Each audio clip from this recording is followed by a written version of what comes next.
ఎలక్షన్లు ఉన్నాయి కాబట్టి యూసుఫ్ కూడా బెటాలియన్ లో ఉండే పోలీసు వాళ్ళకు మాత్రం సంవత్సరం జీతం బాకీ ఉంటే ఆ పైసలు వేసిండు, మిగతా వాళ్ళకు మాత్రం ఇస్తలేడు. ఇట్లాంటి మనిషిని నమ్ముదామా? మా పోలీస్ అన్నలు కూడా ఆలోచించాలని నేను కోరుతా ఉన్నా. ఇక్కడికి విచ్చేసిన పోలీస్ సోదరులను కూడా నేను కోరుతున్నా.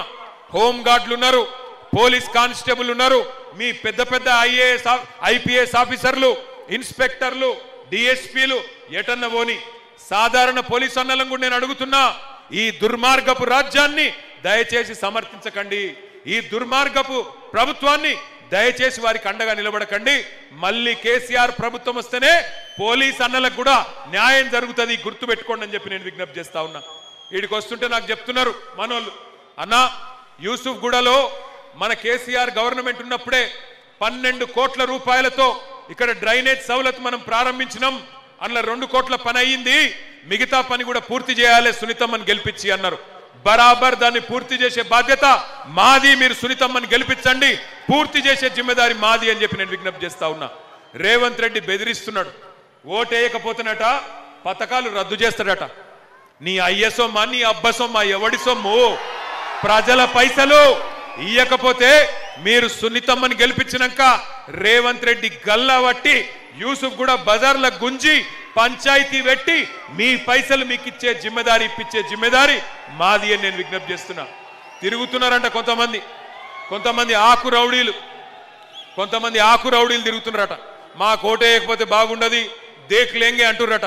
మేము కూడా చెప్తున్నా, ఇక్కడికి వచ్చిన మా వ్యాపారవేత్తలు, యూసుఫ్ గూడలో ఉండే ఈ దుకాణాలలో ఉండే మా అన్నదమ్ముళ్ళు, మా అక్క చెల్లెలకు నేను విజ్ఞప్తి చేస్తున్నా, మీరందరూ గుర్తుపెట్టుకోండి, గెలవక ముందే ఇన్ని నకరాలు చేస్తున్నారు, గెలిచినాక బతకనిస్తారా? మిమ్లా పొరపాటున గెలిస్తే, పొరపాటున ఓటేస్తే ఈ నేర చరిత్ర కలిగిన వాళ్ళు బతకనిస్తారా? ఆలోచించండి, ఆగం కాకండి. ఇంకొక మాట కూడా నేను విజ్ఞప్తి చేస్తా ఉన్నా. ఇప్పుడే సునీతమ్మ మాటలు మీరు విన్నారు.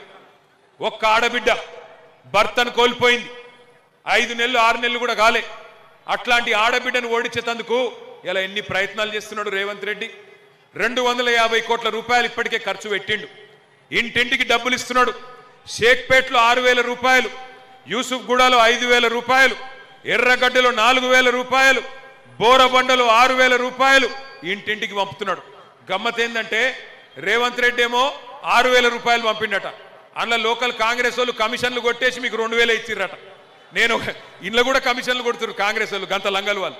నేను ఒకటే అంటున్నా, ఆయన ఇచ్చే 2,000, ఆయన ఇచ్చే 3,000 4 రోజులలో అయిపోతాయి, 4 రోజులలోనే అయిపోతాయి. కానీ మీరు గుర్తుపెట్టుకోవాల్సింది ఈ 4 రోజుల కోసం ఖర్చు పెట్టే పైసల గురించి కాదు, మీ జీవితం ఏమైతుంది యాద పెట్టుకోండి. మీకేం లాభం జరుగుతుంది బీఆర్ఎస్ గెలిస్తే అని మీరు నన్ను అడగొచ్చు. బీఆర్ఎస్ గెలిస్తే ఏమవుతుందంటే, సునీతమ్మ గెలిస్తే ఏమవుతుందంటే, బీఆర్ఎస్ గెలుస్తుంది అని సర్వేలలో రాగానే మంత్రి పదవులు ఇచ్చి, బీఆర్ఎస్ గెలిస్తే మరి ఏమైతుందో అని భయపడి వెంటనే సినిమా కార్మికులకు వరాలిచ్చి ముఖ్యమంత్రి ఆగమాగమవుతున్నాడు. అదే బీఆర్ఎస్ ను మీరు బంపర్ మెజారిటీతో గెలిపిస్తే నెలకు 2,500 రూపాయలు ఆడబిడ్డలకు తన్నుకుంటూ చచ్చుకుంటూ ఇయ్యక తప్పని పరిస్థితి కాంగ్రెస్ పార్టీకి వస్తుంది. నెలకు 4,000 రూపాయల పెన్షన్ పెద్ద మనుషులకు ఇయ్యక తప్పని పరిస్థితి కాంగ్రెస్ కి రావాలంటే బీఆర్ఎస్ గెలవాలి. నెలకు 6,000 రూపాయలు ఖచ్చితంగా వెంటనే మనం వికలాంగులకు రావాలంటే బీఆర్ఎస్ గెలవాలి. ఆ భయం కాంగ్రెస్ వానికి లేకపోతే వాడు ఊకుంటాడా? ఏమనుకుంటాడు రేవంత్ రెడ్డి? నేను ఏమి ఇయ్యకపోయినా, రూపాయి సహాయం చేయకపోయినా, ఇండ్లు గులగొట్టినా, హైదరాబాద్ ను బర్బాద్ చేసినా, ఒక్క రూపాయి పని చేయకపోయినా, ఒక్క రోడ్ వేయకపోయినా, రోడ్ల మీద ఒక్క పొక్క పూడకపోయినా, చెత్తను కూడా కనీసం చక్కగా సేకరించకపోయినా నాకే ఓట్లేసిండ్రు జూబ్లీహిల్స్ లా, కాబట్టి నేను ఇట్లనే ఉంటా, ఎవ్వలకు ఏమియ్యా, ఏ 6 గ్యారెంటీలలో ఏ ఒక్కటి కూడా అమలు చెయ్యా అంటడా అనడా? ఆలోచించండి జాగ్రత్తగా. ఎవరికి ఓటేస్తే ఏమొస్తుందో ఆలోచించండి. ఒక్క ఆడకూతురును ఓడించడానికి ఇవాళ 14 మంది మంత్రులు తిరుగుతున్నారు. ముఖ్యమంత్రి కాలికి బల్పం కట్టుకొని వెంకటగిరి గల్లీలలో తిరుగుతున్నాడు. 8 రోజులు ప్రచారం చేసిండు ముఖ్యమంత్రి. ఇంత భయపడుతున్నాడో దీన్ని బట్టి అర్థమవుతుందా?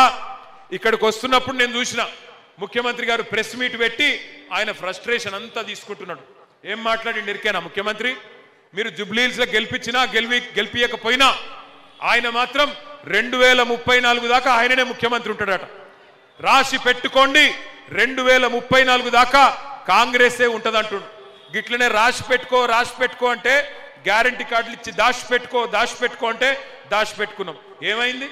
ఏమన్నా అయిందా? గ్యారంటీ కార్డులు ఇస్తే ఏమి రాలే. 2 ఏళ్లల్లా రాసి పెట్టుకో అంటున్న ముఖ్యమంత్రి, నువ్వు గుర్తుపెట్టుకో, నవంబర్ 14 నాడు జూబ్లీహిల్స్ కొట్టే దెబ్బతోని నీకేమైతుందో, నీ ప్రభుత్వం, నీ కుర్చీ ఉంటుందో ఊడిపోతుందో యాది పెట్టుకొని నేను చెప్తా ఉన్నా.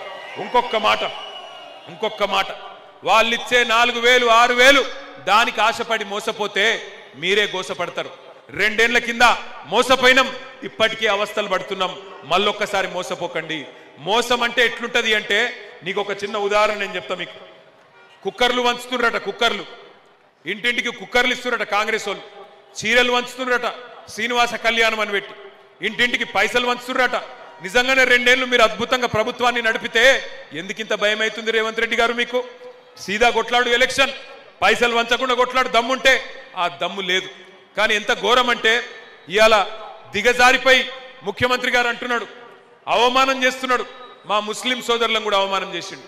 మొన్న అంటున్నాడు, ఇక్కడ యూసుఫ్ గూడకే వచ్చిండు ముఖ్యమంత్రి, ముస్లింలను ఏమంటుండే ఇరికేనా, हमारे मुसलमान भाइयों को बहनों को कह रहे हैं कि अगर कांग्रेस नहीं तो मुसलमान कुछ नहीं. रेवंत रेड्डी का कहना है कि कांग्रेस नहीं तो मुसलमान कुछ नहीं. मैं पूछना चाहता हूं